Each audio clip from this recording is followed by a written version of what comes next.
It is crunch time at the state capitol. Friday marked another cutoff deadline for proposed bills, narrowing the list of issues legislators will be dealing with this year.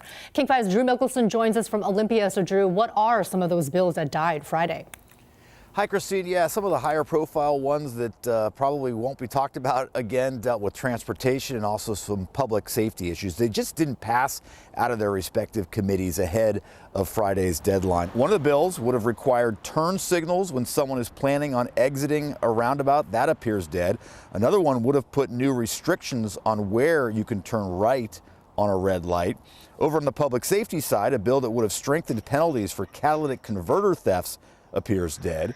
The proposal would have made a second offense a felony, punishable by more than a year in prison, and it would have required scrap metal business owners require proof of ownership before anyone gets paid for a catalytic converter.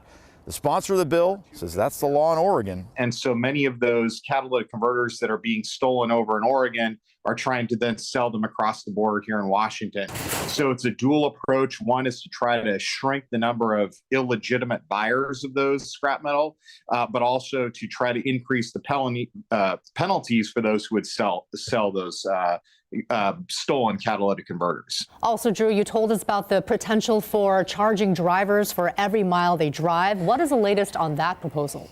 Yeah, that's a tricky one. Technically, it's dead, but bills like this have a way of coming back from the dead because it's really an important issue, a controversial one too. The idea of charging drivers for every mile they drive, Democrats and Republicans don't like it, but transportation experts say something needs to change. We're in a mode where things are only going to get worse. That's the chair of the House Transportation Committee, Democratic Representative Jake Fye. On Tuesday, he said unless the funding system changes, the state won't be able to pay for some of the road projects that are already planned. The gas tax is how Washington has paid for roads for more than 100 years. But with electric vehicles, hybrids, and more fuel-efficient cars, the gas tax just doesn't make as much as it used to. So Representative Fye is proposing transitioning to a system that charges drivers for every mile. Drivers could be tracked with GPS devices, but for those who don't want that, they could report their annual mileage to the state. The bill would make it voluntary in 2025. Drivers would pay 2.5 cents for every mile driven on public roads. They would receive credits for all they spend on gas taxes at the pump, so this is not a double tax. Participating electric vehicle owners would not have to pay the current EV fees, which can reach $275 a year. The system would be mandatory, though, in 2030. Representative Fye says something must change. Discussion needs to begin now.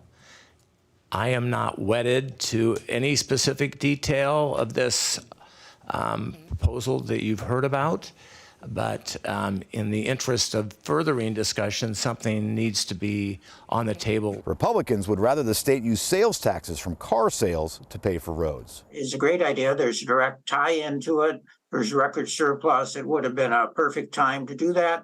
It still could be done. That's, to me, the solution we ought to be looking at. Kent's police chief has been supportive of a bill dealing with street racing laws. Where does that one stand?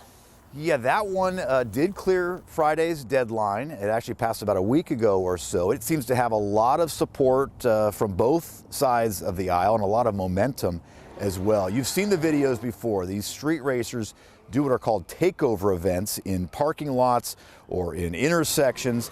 Right now, someone involved in a street race can face reckless driving charges and only more serious crimes if someone is injured. But this law would create a new crime called racing. Police and mayors back this new proposal because they say recent police reform laws have empowered car enthusiasts to have these dangerous, even sometimes deadly events, and more often.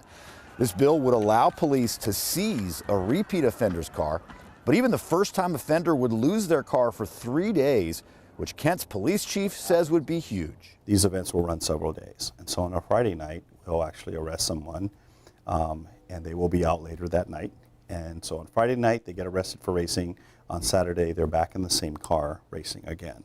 So we want to take away, at least momentarily, the mechanism for committing a crime. So now we've reached the stage in the legislative session where legislators seem to have a pretty good idea of what will be on their agenda for the next couple of months. Now they have to figure out how to pay for it all. This is one of those sessions where they have to come up with a new 2-year budget, and they'll be here until late April working on that. Christine? All right. Thank you very much, Drew, for that recap. And by the way, if you want to see all of Drew's great coverage from the Capitol, text the word session to the number on your screen, 206-448-4545, and we'll send you a link.